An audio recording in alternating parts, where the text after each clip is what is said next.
Hey guys, so in today's vlog, I'm recording from my living room because I am actually being really lazy and it's Sunday and I don't want to go to my office, so here we are. Today, we are going to be talking about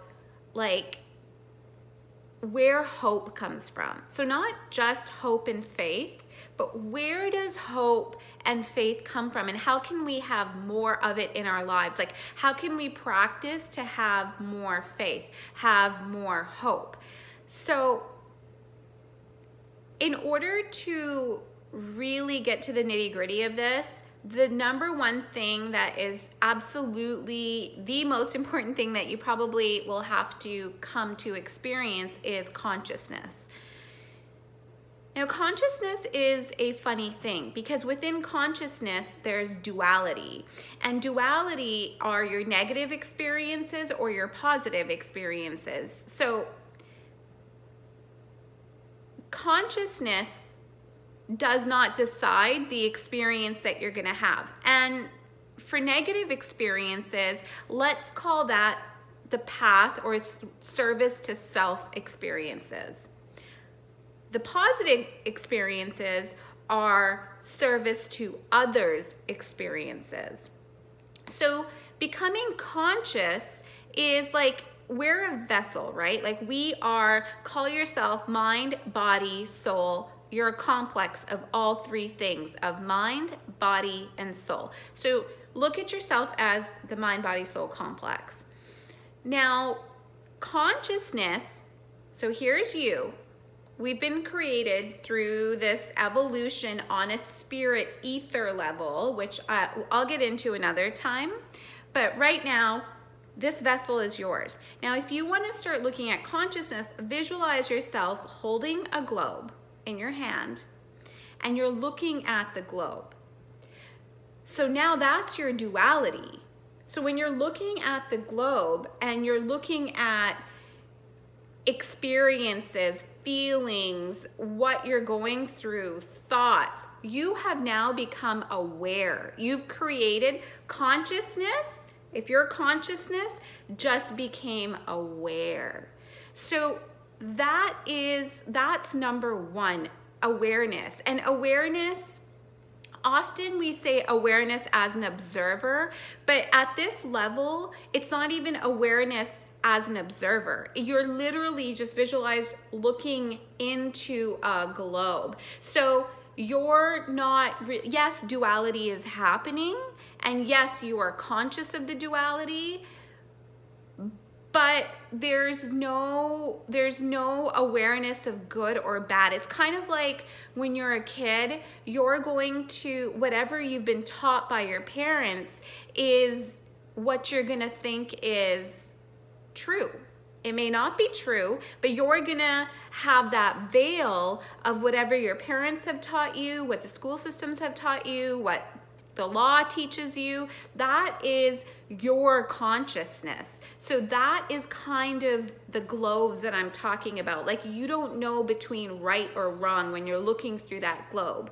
But as you age, as you get older, and you begin to look at this world from more, like from your own consciousness, now you're developing your personality, right? Now you have some experiences under your belt, and now you're able to observe those experiences. So the observer is completely different than the duality.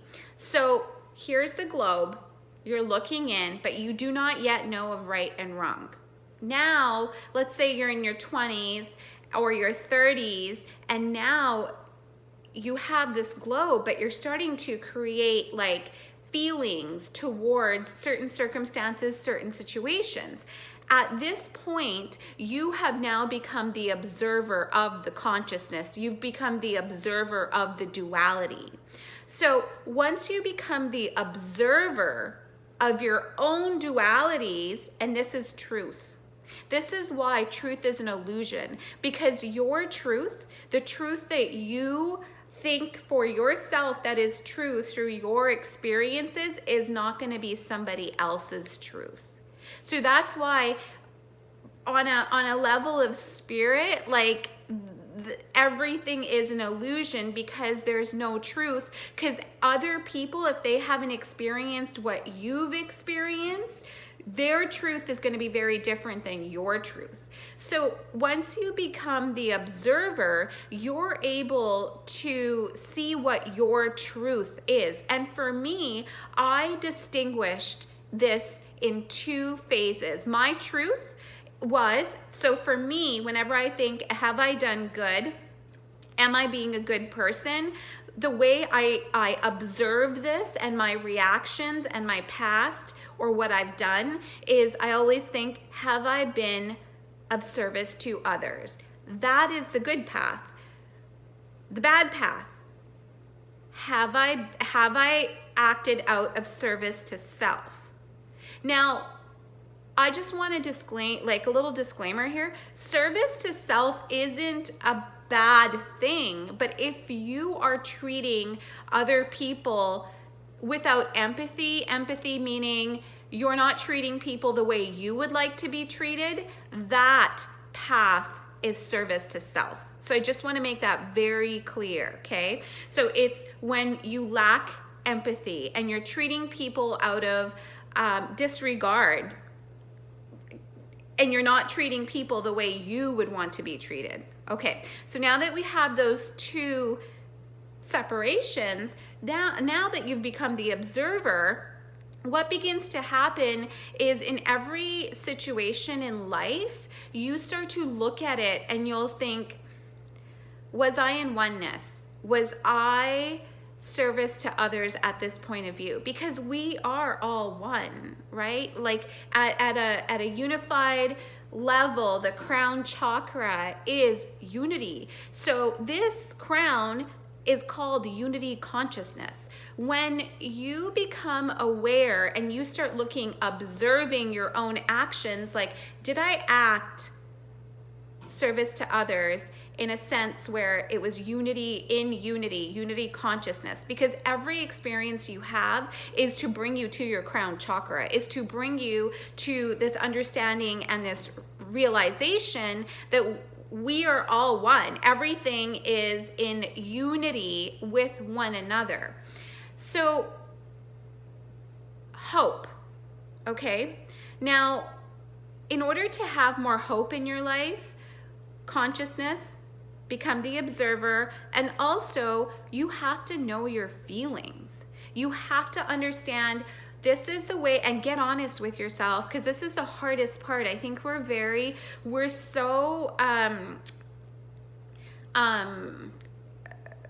there's so many illusions in this world. That's what the earth is for. There's so many illusions that we become lost in our own feelings, and we don't really know why we're feeling the way we're feeling, because everything's been layered and layered and layered, because we don't deal with it. We'll just be like, you know what, whatever, I didn't like that, but whatever. What happens when you do that is it gets deposited within your muscles, within like the memory, within your muscle memory, within cellular memory. So when you have enough deposits over the year, it becomes overwhelming. It's kind of like when, you know, if you walk into a really messy home and you don't even know where to start because it's so overwhelming, that's what happens in your body. The emotions start tangling and talking to each other, and you don't know which one is which. So the first thing you need to do is you need to know your feelings. Break them down, write them out, like, where did this feeling first come from? Where did that feeling first come from?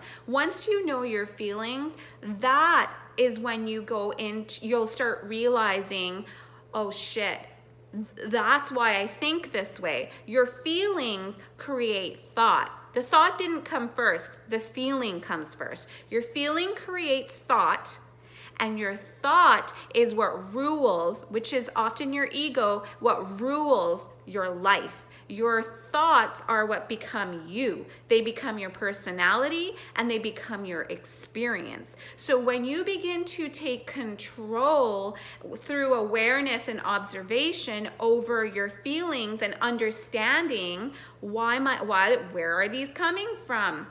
And then start applying some wisdom to the understanding. Actually, the understanding will create the wisdom for you if you do it enough. What happens over time is when you start looking at everything through unity consciousness, like I am that person, okay, you know, I can understand why this happened. I was feeling this way. This is an experience. It's the globe. This is to better me. This experience happened for me to attain more self-love, to create boundaries. When you start doing that, more peaceful experiences will come. And the more peaceful experiences you have in life, the more hope you have in life, the more faith you have in life, because things just start working out with ease, with comfort, not with struggle, not chasing. That's it. Love you guys. Bye.